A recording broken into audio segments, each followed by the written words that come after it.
Very, very good question. I've never actually been asked that question before. And I think it's very true. I take a lot of risk. I recognize that the biggest risk that you can take in your life is not taking any risks. That is the single biggest risk that you can take in your life.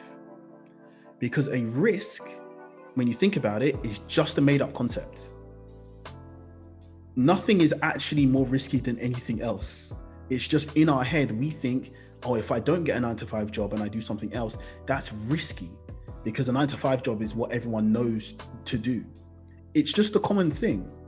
It doesn't necessarily mean that it is more risky or not more risky to do something else, because the same number of people I know who've done 9-to-5s, I know have started their own business and have like made millions of dollars in investment. So they will look at the people who did the 9-to-5 and say, you were risky for not doing the other thing. So when you see it from both sides, you realize that neither side is actually risky. So one of the ways that I manage risk is just what I said. I don't just associate with one type of people. I don't just associate with people who work a full-time job. And I also don't just associate with people who run a business, for example. I associate with both, because then I understand both sides of the coin. And when you understand both sides of the coin, you know what the actual true risks are. Most risks are in your own head. Most risks are in your own head. But when you understand what the true risks are based on other people's experiences or even your own experiences, then you know how you can manage it more effectively. If you take a risk early on in your career and you fail, which I've done many times up to this age, and I'll probably do many, many more times throughout my career, it's fine, because you always have time to bounce back, especially if you don't have many responsibilities.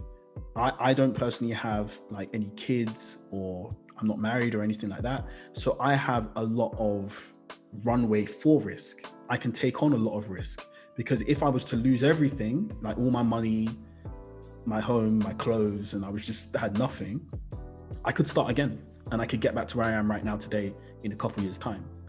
So understanding what risk truly is, the only way you can understand that is through experiences. So by meeting different people, understanding why they did what they did, how they got through it, and how they overcame it. That's one way to manage risk. So that's the mental aspect of it.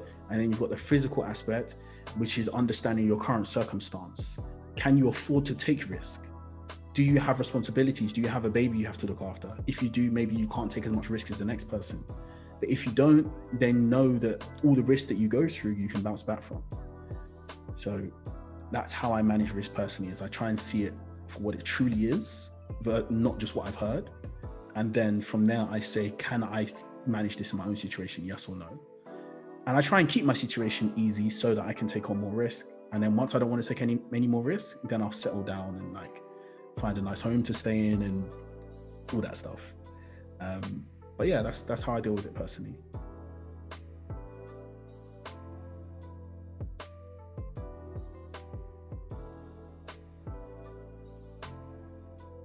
Sounds like I'm just saying this, but I'm genuinely not just saying this. I do not have a single regret in my entire life. And I've had really bad things happen to me in my life and in my career. I've gone through all kinds of things that just are not for this conversation. But I don't regret any single one of them. And the reason I don't regret them, it always comes back to what I said about having a definite aim for where you want to go.